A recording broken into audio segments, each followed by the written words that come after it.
মাদ্রাসার নাম কি? কোন মাদ্রাসায় পড়ো? এটা কোথায়? তুমি কি পড়ো?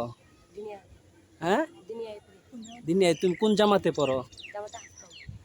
ও, তুমি তুমি হাফিজিতে পড়ো। তুমি কয় পারা পড়ছো? এক পারাও পড়ো নাই? 12 পারা পড়ছো? মাশাআল্লাহ, খুবই চমৎকার। এখন কোথায় যাচ্ছ তোমরা? ও, সামনে কিসের জন্য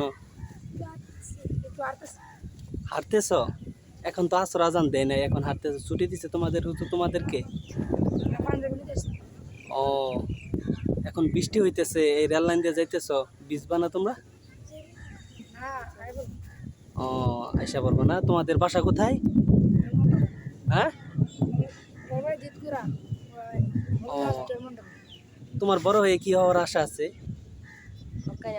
হক্কানি আলেম। আল্লাহ তাআলা তোমাকে কবুল করুক। তোমার তোমার ও, আল্লাহ তাআলা তোমাদের সকলকে কবুল করুক। হ্যাঁ, আমার পক্ষ থেকে তোমাদের সকলের উপর দোয়া থাকবে।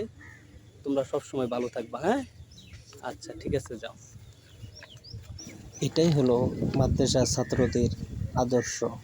কত সুন্দর ব্যবহার, কত সুন্দর কথাবার্তা। এটাই হলো নবীর আদর্শ। সকলেই তাদের জন্য দোয়া করবেন।